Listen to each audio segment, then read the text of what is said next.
డబ్బు, అనారోగ్యం, ఉద్యోగం, వ్యాపారం, అప్పులతో బాధపడుతున్నారా? మీకోసమే లాంచ్ యువర్ ఫ్యూచర్ ప్రోగ్రామ్. నమస్తే, welcome back to Suman TV. అమెరికాలోని మన భారతీయ విద్యార్థుల పరిస్థితి ఎంత కఠినంగా ఉందో ఇప్పటికే మీకు అందరికీ అర్థమయ్యే ఉంటుంది. మరి కొత్తగా చూసుకుంటే 6,000 విద్యార్థుల వీసాలు రద్దు చేయడం జరిగింది.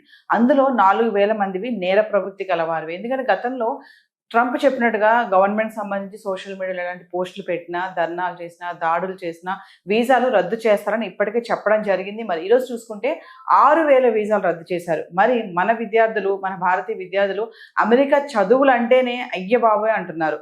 భయపడి కూడా వెనుకడుగు వేస్తున్నటువంటి పరిస్థితి అయితే మనం చూడొచ్చు. మరి దీనిపైన మరింత సమాచారం అందించడానికి మనతో పాటు ఉన్నారు అనలిస్ట్ మందరి కృష్ణారెడ్డి గారు.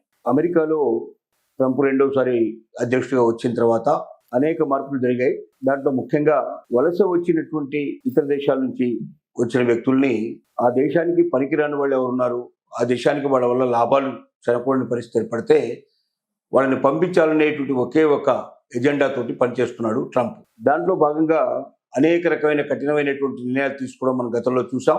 ఇప్పుడు తీసుకున్న నిర్ణయం 6,000 మంది విద్యార్థుల్ని ఒకేసారి వీసాలు రద్దు చేసి ఈ దేశం నుంచి వెంటనే వెళ్ళిపోండి అని చెప్పి వాళ్ళందరికీ వార్నింగ్ ఇవ్వడం జరిగింది.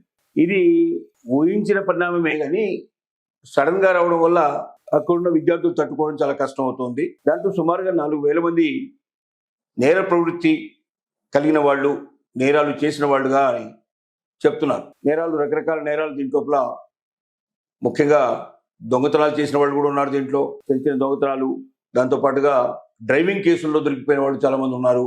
తర్వాత సోషల్ మీడియాలో ముఖ్యంగా రాంగ్ పోస్టింగ్లు పెట్టడం, ఆ దేశానికి వ్యతిరేకంగా కానీ, ఆ దేశానికి మిత్ర దేశాలుగా ఉన్న వాళ్ళకి వ్యతిరేకంగా కానీ పోస్టులు పెట్టినట్టు వాళ్ళు, ఇలా రకరకాల పద్ధతిలో ఉన్న వాళ్ళు దీంట్లో చాలా మంది ఉన్నారు. వీళ్ళందరూ కలిపి సుమారుగా 6,000 మందిని ఇప్పుడు టోటల్గా ఒకేసారి వీసాలు రద్దు చేశారు. అంటే అసలు ట్రంప్ ఈ మధ్యకాలంలో తీసుకున్న నిర్ణయాల్లో విశ్వవిద్యాలయాల మీద ఎక్కువగా కఠినమైనటువంటి నిర్ణయాలు తీసుకున్నారు. ముఖ్యంగా విశ్వవిద్యాలయాల్లో వాళ్ళకి ఇచ్చేయాల్సి ప్రతి సంవత్సరం ఏవైతే పెద్ద ఎత్తున గ్రాంట్స్ ఇస్తున్నారో ఆ గ్రాంట్స్ నిలుపుదల చేశారు. అంటే సెంట్రల్ గవర్నమెంట్, స్టేట్ గవర్నమెంట్స్కి గ్రాంట్స్ ఇవ్వడం అనేది మానేశారు. విశ్వవిద్యాలయాలకు డైరెక్ట్గా ప్రభుత్వం ఇవ్వాల్సినటువంటి గ్రాంట్స్ ఆగిపోవడం వల్ల చాలా మందికి స్కాలర్షిప్స్ రాకపోవడం, తర్వాత చాలా మంది మరి ప్రొఫెసర్స్ పనిచేసే వాళ్ళకు కూడా జీతాలు దాంట్లోంచి వచ్చేటువంటి అవకాశాలు ఉండేవి.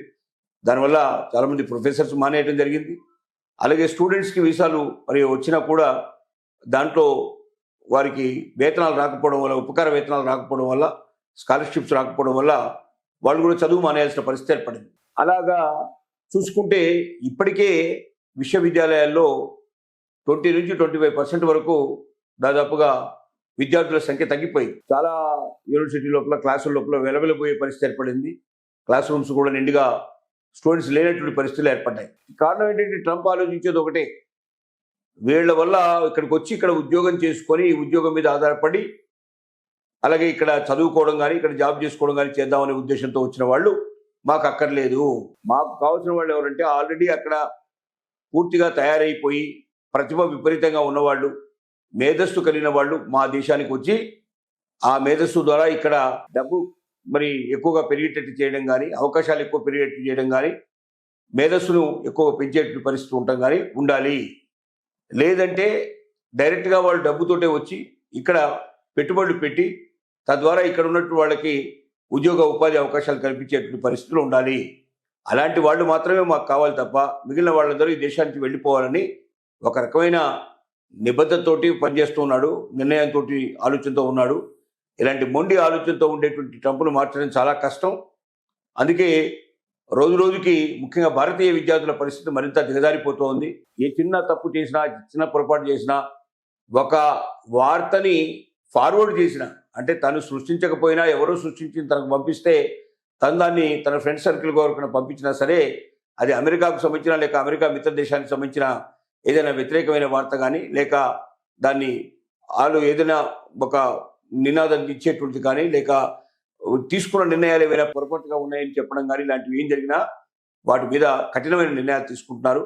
ఇప్పటికే సోషల్ మీడియాని మొత్తం టోటల్గా బహిర్గతం చేయాలన్న కండిషన్ పెట్టారు. అంటే ఏ స్టూడెంట్ అయినా తను వీసా కోసం అప్లై చేసినట్టయితే దాంతో పాటుగా తన సోషల్ మీడియా ఖాతాలు మొత్తం కూడా పూర్తిగా దాంట్లోనే తెలియజేయాలి.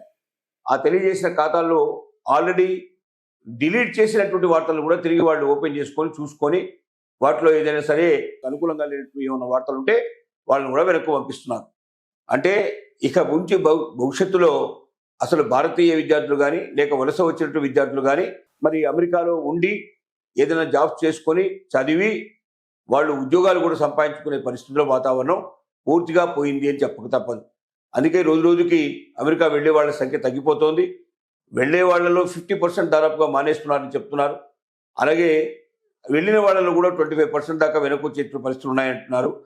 ఈ రకంగా చూసుకుంటే మరి అమెరికా నుంచి పూర్తిగా ఆగిపోయి ఇతర దేశాలకి వెళ్ళడానికి ఎక్కువ మంది సిద్ధపడుతున్నారు. ముఖ్యంగా యూరోప్ దేశాలకి ఎక్కువగా వెళ్తున్నారు.